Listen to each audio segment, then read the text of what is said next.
마지막 시간으로 이제 교회에 대해서 이제는 살펴보는 시간을 가지도록 하겠습니다. 지금 또 제가 가지고 온 이미지는 이제 그 근대 이후에 이제 교회, 특히 이제 네덜란드에 있는 교회의 이미지죠. 보시면은 이제 이 이미지 중에서 이제는 상당히 이제 특별한 요소가 들어있는 것을 이제 보실 수가 있을 것 같은데요. 일반적으로 저희가 잘 아는 이제는 설교하는 설교단, 당시에 이제는 이제 그 네덜란드 이제 개혁주의가 강기 때문에 설교가 아주 중요했기 때문에 설교단이 아주 중요했던 것도 있지만, 흥미롭게 봐야 될 지점이 있습니다. 그것 중에 하나는 뭐냐면은 이 설교대 위에 뭐가 있냐면은 시계가 올라와 있죠.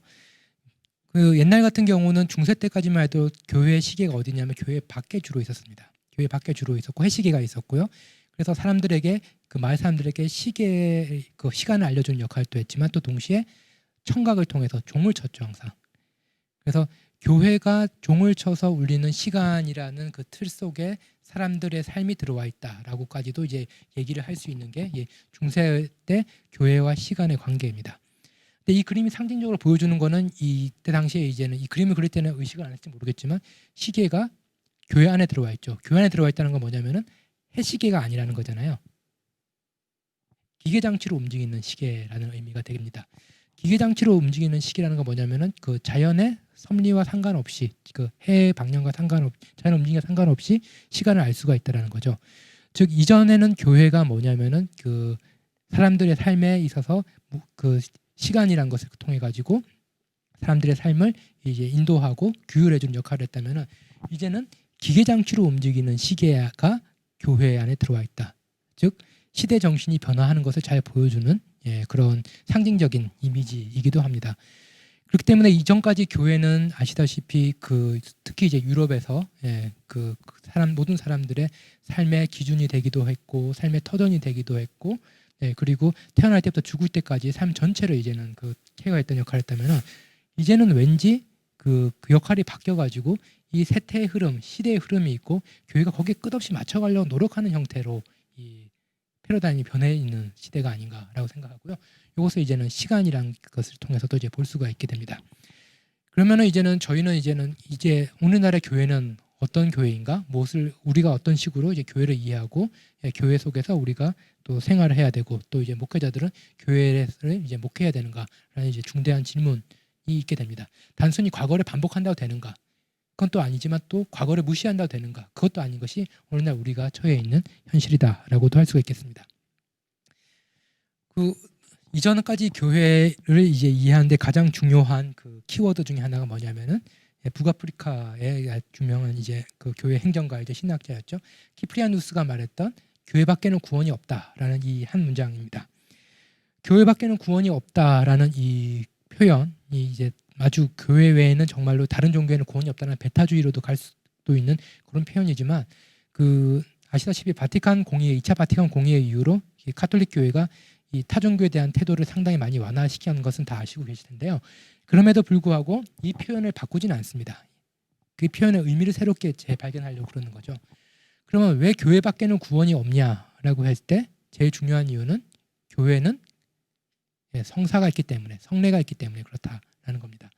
즉 성례가 있는 교회는 구원이 있지만 성례가 없는 교회 밖에서는 저희가 구원을 찾아볼 수가 없고, 그게 뭐냐면은 구원의 구원의 도구들, 구원의 방법들을 이제는 교회가 이제 하나님으로부터 받았다라는 의미에서 그렇게 됩니다. 근데 카톨릭 교리서를 보면은, 이건 2차 바티칸 공의회 이후에 이제 변화된 이제 카톨릭 신학을 이제 반영을 하고 있는데요. 조금 이제 완화시켜서 설명을 하고 있죠. 그건 뭐냐면은, 머리이신 그리스도의 모든 구원이 당신의 몸인 교회를 통해 주어진다라는 거죠. 즉 그리스도에서 오는 구원의 은총이 매기가 되는 것이 뭐냐면은 바로 이 교회가 되게 됩니다. 그런 의미에서 교회밖에는 구원이 없다라고도 할 수가 있고요. 그래서 개신교에서도 중요하지만 카톨릭에서는 더욱더 중요한 것 중에 하나가 유아 세례가 중요하게 된 이유가 여기도 있습니다. 세례를 통해서 저희는 이제 공동체로 들어가게 되는 거고, 공동체에 들어감으로써만 우리는 그리스도인이 될 수 있다라고도 얘기를 합니다. 즉 그리스도의 몸에 저희가 들어가는 예식이 세례이고, 그래서 이 세례를 통해서 우리가 그리스도인 된다는 의미에서 이 교회가 구원을 해서 아주 중요한 역할을 하게 됩니다. 근데 성경에 나오는 아주 중요한 주제 중에 하나가 뭐냐면은, 하나님은 개인이 아니라 한 백성을 부르신다라는 것이고 그 개인을 부를 때는 그 백성의 일원이 공동체의 일원이 되게 하기 위해서 부르신다라는 거지 그 개인 자체가 중요해서 부르시는 건 아니다라는 게 중요합니다. 대표적으로 보여지는 게 이제 아브라함을 이제는 부르실 때도 아브라함은 나와라라고 한 이후에 그 이유가 너로 큰 그 민족의 아버지가 되게 하고 그걸 통해서 끝나는 게 아니라 모두가 복을 받게 하겠다라는 거잖아요. 그러니까 개인을 부르실 때 그 목적은 개인 자체의 어떤 뭐 행복이라든지 그게 아니라 어떤 공동체, 하나님의 백성과 연결되는 의미에서 하나님의 부르심의 목표가 있다라는 거죠. 그 제자들을 부르실 때도 예수님은 나를 따르라라고 하고 그 다음에 하신 거는 뭐냐면 제자들의 공동체 나중에 교회의 그 기원이 됐다고도 할 수 있으면 그런 교회를 이제 만드시는 공동체를 만드시고 그 공동체가 이제 교회로 이제 이어지게 되는 거죠. 그래서 이 공동체에 들어간다라는 것이 이제 상당히 이제 중요한 의미를 가지게 됩니다. 그래서 이제 교회론이 적절하게 그 건강하지 못할 경우에 두 가지 극단으로 흐를 수가 있는데요. 그 하나는 뭐냐면은 교회론이 마치 이제 교회가 건물인 것처럼 이제 이해가 되는 경우 그렇기 때문에 이 교회 건물을 어떻게 짓고 유지하고 그것이 이제는 교회의 그 생사를 이제 결정하는 교회의 번영을 결정하는 것처럼 여겨지는 경우도 많이 있죠. 어느 누구도 목회자들에게도 물어봤을 때 교회는 건물이 아니지라고 말하지만 실질적으로 교회 건물에 이 목숨을 걸 수밖에 없게 되는 게 이제 또 우리의 현실이기도 합니다. 그래서 이제 교회를 실질적으로 건물로 보는 것과 또 신앙을 개인주의적으로 이해하는 것이 이제는 교회론이 적절하지 않을 때, 건강하지 않을 때 빠질 수 있는 양극단의 이제 오류가 되게 됩니다. 그래서 교회는 그 무엇이냐라고 정의할 때 그리스도의 몸이라고 할 수 있지만 썬턴이나 신학자가 아주 적절하게 이제 정의를 했는데요. 그건 뭐냐면 교회는 그리스도의 부활 때 죽은 자 가운데서 함께 부활했다. 즉 그리스도의 부활과 함께 생긴 공동체가 바로 이 교회다라고 얘기를 합니다. 이거는 그 저희가 일반적으로 생각할 때 교회가 언제 생겼냐면은 예수님께서 부활 승천하신 이후에 오순절에 탄생했다라고 생각을 하잖아요. 근데 그게 아니라 교회는 그리스도의 부활과 함께 탄생을 했다라고 얘기를 하게 됩니다. 그 요한복음에 보셔도 잘 나오는 게 예수 그리스도께서 승천하신 제 아들에게 내 영을 받으라 내 숨을 내쉬는 장면이 나오죠. 그게 뭐냐면은 예수 그리스도의 영을 이제 받게 되는 거고 그 길을 이제는 교회의 탄생이라고 보는 신학자들도 이제 점점 더 많아지고 있는 추세입니다. 그래서 C.S. 루이스라는 그 영국의 유명한 작가는 이런 말도 했죠. 뭐냐면은 당시에 이제 진화론적인 그런 설명 방식이 많으니까 그것의 아이디어를 받아서 했던 말이 뭐냐면은 교회는 역사에서 인류 진화의 최종 단계다라고 얘기를 합니다. 즉 인류 진화의 최종 단계는 이제 인간이 더욱더 이제 지성적이 되고 뭐 그 몸을 마음대로 다룰 수 있는 그런 존재가 되는 데 있는 것이 아니라 그 진화라고 인간이 발전할 수 있는 최종 단계는 뭐냐면은 그리스도의 부활로 인해 가지고 우리에게 역사 속에 나타난 새로운 인류 이것이 인간이 발전할 수 있는 최종적인 운명이 되겠죠. 그런 의미에서 그리스도의 부활과 함께 탄생한 교회야말로 인간을 인간이 발전할 수 있는 최종적인 단계라고도 얘기를 할 수 있습니다. 즉 인간은 홀로 있을 때가 아니라 교회 공동체로 있을 때 그가 누구인지를 알 수가 있고 단지 일반적인 공동체가 아니라 예수 그리스도의 부활을 통해서 탄생하고 부활하신 그리스도의 영인 성령이 거하시는 이 교회의 일원이 됨으로써 인간은 자신이 누구인지를 이제 깨달아가게 되는 존재가 되게 됩니다. 이렇게 얘기하면 저희가 현실 속에서 경험하는 교회와 상당히 이제는 이 그 거리감이 느껴지는 것도 사실이지만 또 신학계에서 상당히 이제 강조되는 것들이 뭐냐면은 그리스도의 부활과 함께 새로운 인간이 탄생했다. 그리고 그것이 그리스도를 믿는 모든 사람에게 주어진 최종적인 운명의 단계이다. 그리고 또 부활과 함께 새 창조가 시작되었다. 그리고 그 새 창조에 인간의 새로운 모습이 계시되었다라는 것이 이제는 신약에 계속 나오는 주제인 만큼 우리는 이제 교회를 별개를 해서 인간됨이 무엇인지 그리스도인의 삶이 무엇인지를 말할 수 없는 어떤 그런 그 운명을 가진 존재다라고 할 수도 있겠습니다. 그래서 이 교회밖에는 구원이 없다라는 이 표현을 이제는 카톨릭에서는 이렇게 멋있는 티셔츠도 만들어서 입고 다니는 것을 볼 수가 있죠. 그래서 아주 절묘하게 이제 배치를 시키고 있는 것을 볼 수가 있는데 여기서 보시면 핵심 이미지가 뭐냐면은 바로 이 성찬이 되게 되는 거죠. 그만큼 이 성례가 중요하다라는 것을 보여주게 되는 거고요. 이것은 이제는 동방정교에서 많이 쓰는 이콘이 되게 됩니다. 교회를 이제 구원의 배, 교회 밖에는 구원이 없기 때문에 교회를 이제는 노아의 방주와 같은 이 배로에게 많이 묘사를 구원의 배로 묘사를 하게 되고 이 교회에 타고 있는 것들은 타고 있는 이 사람들을 보면은 이 예수 그리스도의 제자들 그리고 주교들 그리고 위에 있는 성령께서 오신 거 볼 수가 있고요. 그리고 주위에 이렇게 교회를 이제 공격하는 것들은 이제 당시에 있었던 많은 이제 이단들의 모습을 보여주고 있습니다. 즉 여기서는 이제 교회가 왜 중요하냐라고 하면은 그 초대교회부터 이어왔던 중요한 생각은 뭐냐면은 이 잘못된 가르침으로부터 교인들을 이제 보호해줄 수 있는데 그것은 어떻게 가능하냐면은 예수 그리스도가 하나님의 말씀인데 하나님의 말씀이 예수 그리스도의 계시가 어떻게 성경이 아시다시피 그 한 4세기 정도에 이제 정경화가 되잖아요. 그러면은 그 전까지는 어떻게 이제 믿음의 기준 무엇이 옳고 그른지를 판단할 수 있는가 믿음에 있어서라고 했을 때는 사도들이 전해준 믿음의 에센스 핵심인 사도신경이 있게 되고요. 그리고 그 사도들에게 직접 이 그 가르침을 받은 혹은 이제는 안수를 받은 주교들 그것을 이제 사도전승이라고 그러죠. 그것을 통해서 이 가르침이 이어진다라고 해서 이 정통의 중요성을 보여주는 거죠. 오소독시라고 얘기를 하게 됩니다. 그래서 이 성례와 함께 그 교회밖에 구원이 없다라고 할 때는 기독교의 이제 바른 정통의 가르침이 있는 곳이 이제 교회이기 때문에 교회가 이제 구원론적으로 중요한 역할을 했다라고 할 수가 있겠습니다. 근데 이제 그 개신교로 오면은 또 거기서 조금 또 이제 변화가 생길 수밖에 없죠. 그래서 그 교회가 무엇인지에 대해서 간략하게 그 또 살펴보도록 하겠습니다. 이 교회가 무엇이냐라고 했을 때 저희는 이제 개신교 전통과 그리고 성경에 나타난 여러 가지 그 교회에 대한 묘사들을 종합적으로 이제 고려를 해볼 수밖에 없는데요. 일단 그 아우크스부르크 신앙 고백, 루터교의 신앙 고백이자 또 동시에 이 교회로는 이제 칼뱅에 의해서 그 이어받아져서 그 개혁교회, 개혁주의와 장로교 신학에서도 아주 핵심적인 교회론을 형성하게 됩니다. 그 내용을 좀 더 잘 보여주기 위해서 제가 일부러 번역을 안 하고 영어로 이렇게 인용을 해봤는데요. 교회란 무엇이냐라고 할 때 교회는 Church is the congregation of saints. 그 성도들의 그 사귐 내지는 모임이 되는 거죠. 어떤 그 카톨릭 같은 위계 질서라든지 아니면 건물이 아니라 성도의 교제, 성도의 모임이 교회의 본질이라는 겁니다. 즉 그 개신교는 처음부터 공동체적인 강조를 가지고 교회론을 이제 형성했다는 것을 볼 수가 있고요. 그냥 모이면은 그게 교회가 되냐? 그게 아니라 그 속에서 복음이 올바로 가르쳐지고 아까부터 말했던 그 오소독시 정통이죠. 그리고 the sacraments are rightly administered. 그 성례가 올바로 집행된 때 그것은 교회다라고 얘기를 합니다.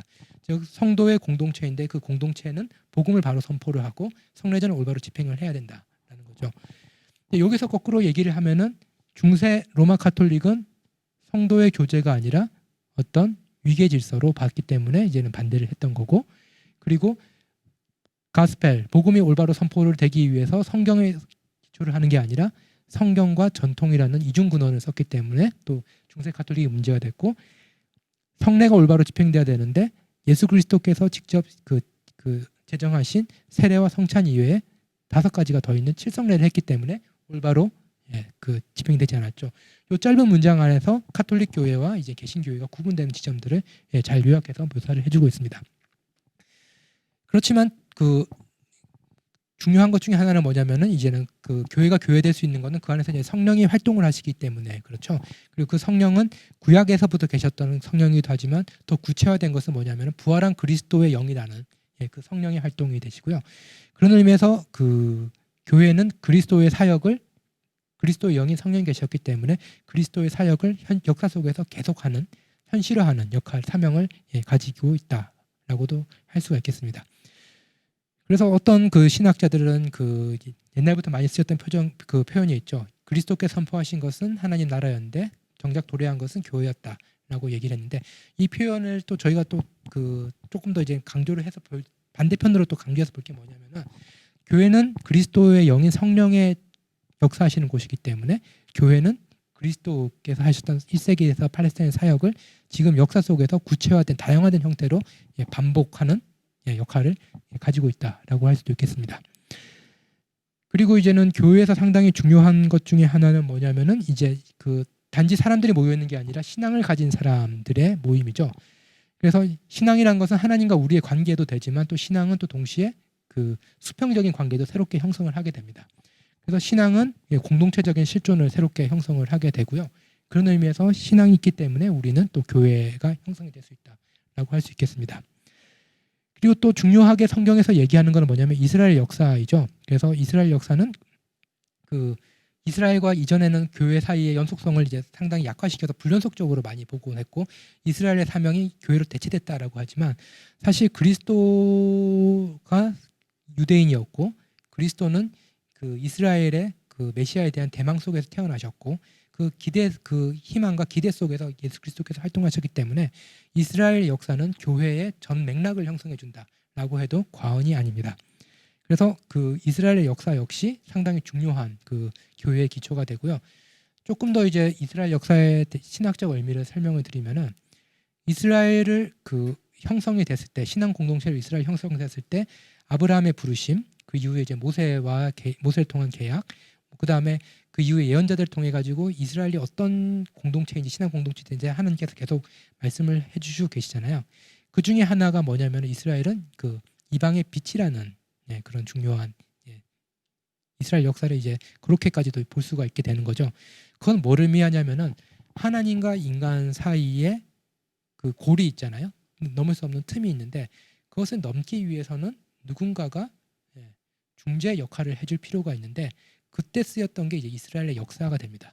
이스라엘의 역사를 통해서 그 이방들은 하나님이 누구신지를 이제 알게 되고 그 하나님에 대해서 알게 됨으로써 또 이제 그 하나님의 역사 속에 함께 참여할 수 있는 가능성이 열리게 되는 게 이제 이스라엘의 중요한 역할이었다라고도 할 수가 있겠죠.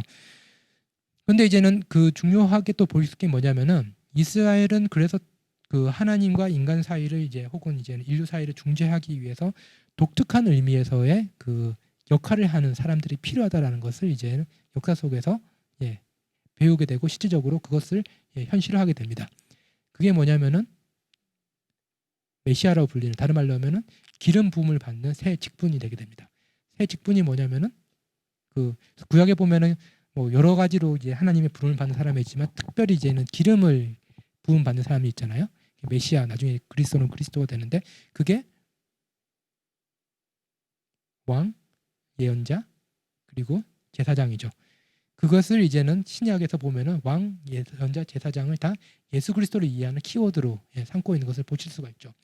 그 때문에 이스라엘의 역사는 뭐냐면은 하나님과 인간 사이에 그 화해가 가능하기 위해서는 특별한 그런 부름받은 자들이 필요하고 부름받은 역할들이 필요하다라는 것을 보여줬고 그것이 이제 교회로 이제 그리스도를 통해서 교회로 이어진다라고도 할 수가 있겠습니다. 그래서 그 개신교에서 그 흔히 이제는 교리에서 말하는 교회의 기초라는 것은 성도의 공동체인데 그 속에서 복음이 바로 선포되고 성례가 올바로 집행된다라고 하지만 그 외에도 저희는 성령 그리고 우리의 신앙의 공동체적인 지평 그리고 이스라엘 역사도 함께 이제 교회를 생각할 때 고려를 해야 될 내용들이다라고 할 수 있겠습니다. 그래서 여기 보시면은 이제 종교개혁 때도 이제 상당히 그 많은 이미지들 칼뱅주의는 이제 이미지를 이제 반대했다라고 잘 알려져 있는데 사실 루터파들은 이미지를 잘 활용을 하면서 자기들의 사상을 전파를 했는데요. 이게 아까 말씀드린 아우크스부르 신앙 고백을 잘 요약해주고 있는 그림입니다. 그래서 이제는 왼쪽과 오른쪽을 보시면은 카톨릭 교회관과 개신교 교회관을 이제 잘 구분해서 보여주고 있어요. 근데 이제 시간이 없어서 간단하게만 설명을 드리면은 여기 보시면은 카톨릭에서는 그 상당히 이제 위계 질서가 있어 보이죠. 교회 내에서 상당히 위계 질서가 있어 보이고 개신교는 동그랗게 모여 있죠. 성도의 교제처럼 아주 시각적인 이미지로 개신교회가 뭔지 이렇게 보여주고 있고 그리고 여기를 보시면은 그 성찬을 할 때 제사처럼 하고 있죠. 네. 그렇지만 여기서는 중요한 게 뭐냐라고 하면은 설교가 있죠. 설교대가 오른쪽 구석에 보면 설교가 있고 설교자가 하는 것은 가리키고 있는 게 뭐냐면은 십자가에 달리신 예수 그리스도를 가리키고 있고 그 예수 그리스도의 십자가에서 나온 이 피가 그 성찬의 잔에 이제 흐르고 있잖아요. 그래서 성찬이 있고 그 위에 보면은 또 다른 성례인 세례가 있죠. 여기 보시면은 이제 위계 질서, 교황의 교황 내지 주교의 권위, 그 다음에 그 제사로서의 그 성찬 이런 카톨릭적인 이미지들이 있고 이쪽에서 보면 개신교의 교회론을 이렇게 요약을 하고 있습니다. 시간이 되시면은 이건 다 이제는 구글해서 찾아보시면 보실 수 있는 이미지니까 하나하나씩 이제 그 분석해서 보시면 상당히 또 재밌는 그런 여러 가지 메시지들을 발견하실 수가 있습니다.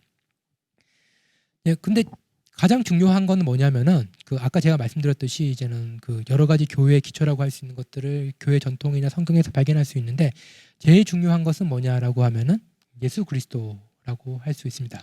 그래서 교회의 궁극적인 기초를 이제 그리스도라고 할 수 있는데요. 이것은 이제 그 김균진 교수님이 조직신학에 잘 표현되어 있는 걸 제가 간략하게 요약해서 이제 말씀을 드리고 있습니다. 그 다른 모든 기초는 예수 그리스도가 일단 그 하나님의 계시이고 또 교회는 그리스도의 몸이고 뭐 이런 의미에서 궁극적 기초라고 할 수 있지만 또 궁극적인 기초가 될 수 있는 이유는 뭐냐면은 다른 모든 기초는 다 예수 그리스도 없이는 그 올바른 의미를 저희가 알 수 없다라는 의미에서 다른 의미로 다르게 말씀드리면은 모든 다른 교회 기초들은 예수 그리스도를 가리키고 있다는 의미에서 기초가 될 수가 있습니다. 말씀과 성례전은 말씀은 예수 그리스도에 대한 그 말씀이어야 되죠. 성례전은 그리스도와 함께 죽음을 상징하는 세례 그리고 예수 그리스도의 살과 피를 받는 성찬 다 그리스도를 중심으로 이루어진 게 말씀과 성례전이 되게 됩니다.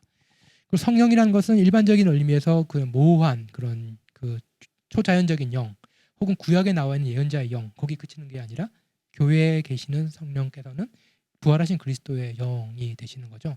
그래서 성령도 그리스도의 영이시고 신앙은 공동체를 만들어주지만 그렇기 때문에 예를 들어서 그 다른 절대자에 대한 믿음은 그 종교 다른 종교적 공동체를 만들겠지만 예수 그리스도에 대한 믿음은 교회 공동체를 이제 형성이 되는 거죠. 그래서 믿음의 그 대상인 예수 그리스도가 또 교회를 형성하고 있고 그리고 이스라엘의 역사 아까 말씀드렸듯이 이스라엘 역사라는 것이 교회 전 문맥을 형성하고 있고 그 이스라엘 역사를 잘 요약해주는 세 직분이 왕, 예언자, 제사장인데 그 왕, 예언자, 제사장이라는 직분이 다 예수 그리스도 안에서 완성이 되는 것도 있고 그리고 이스라엘 역사가 예수 그리스도의 사역 속에서 또 완성되는 것을 이제 볼 수가 있습니다. 그래서 이 모든 교회의 궁극적인 그 기초가 이제 그리스도이기 때문에 우리는 예수 그리스도를 교회의 기초로 삼는 그런 그 교회론이 필요하고 또 그것이 교회를 이해하는 데 가장 중요한 핵심어가 되기도 합니다.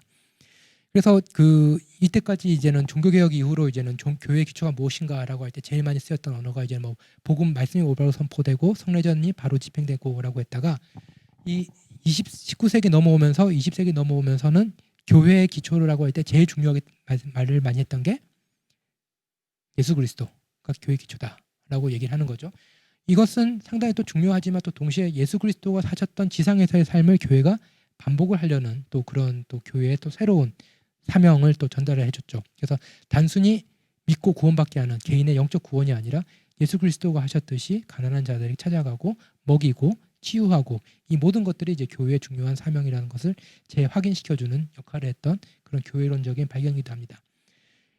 그러면은 여기서 저희가 조금 친하게 배경 지식이 있는 분들은 아시겠지만 이런 교회의 궁극적 기초를 그리스도라고 강조를 더 강하게 했던 분들은 신학적으로 주로 이제 뭐 해방 신학, 민중 신학 이런 분들은 더 강하게 강조를 하실 수가 있었겠죠. 사회 참여 그런 것들을 강조하기 위해서 예수 그리스도가 교회의 기초다라고도 더 강하게 얘기를 하실 수가 있었습니다. 근데 저는 여기서 이제 하나를 좀 더 나가서 이제 생각해봐야 되겠다고 생각하는 게 저희가 교회의 기초로서 그리스도라고 말할 때 이분이 그냥 한 성인으로서 혹은 절대자로서 예수 그리스도를 말하는지 아니면은 삼위일체 하나님의 한 인격으로서 예수 그리스도를 말하는지 성자와 성육신한 예수 그리스도를 말하는지 이 질문을 던질 필요가 있거든요. 다른 말로 하면은 교회의 궁극적 기초가 그리스도라는 표현은 말을 뒤집어서 얘기해 보면 교회의 기초로서 또 저희가 또 늘 생각을 해야 될 게 삼위일체라는 말도 됩니다. 그래서 삼위일체론 또 교회론에서 아주 중요한 역할을 하는데 그것을 기독교에서 상당히 오랜 기간 동안에 그 교회의 기초로서 삼위일체라는 그 말을 제대로 충분히 못 해왔다라고도 할 수 있고요. 최근에 이제 동방정교회가 이런 식으로 이제 말을 많이 하기 때문에 동방정교회 영향도 있고 개신교 신학자들 중에서도 교회의 기초를 예수 그리스도를 통해서 삼위일체를까지 확장시켰을 때 우리가 교회를 어떻게 새롭게 이해할 수 있을까에 대해서 질문을 던지기도 합니다. 그래서 지금 이제 약 30분 정도 시간이 남아 있는데 그 30분 정도 남은 시간 동안에 교회를 삼위일체적으로 이해한다는 것이 어떤 의미인지에 대해서 한번 고민해보는 시간을 가지도록 하겠습니다.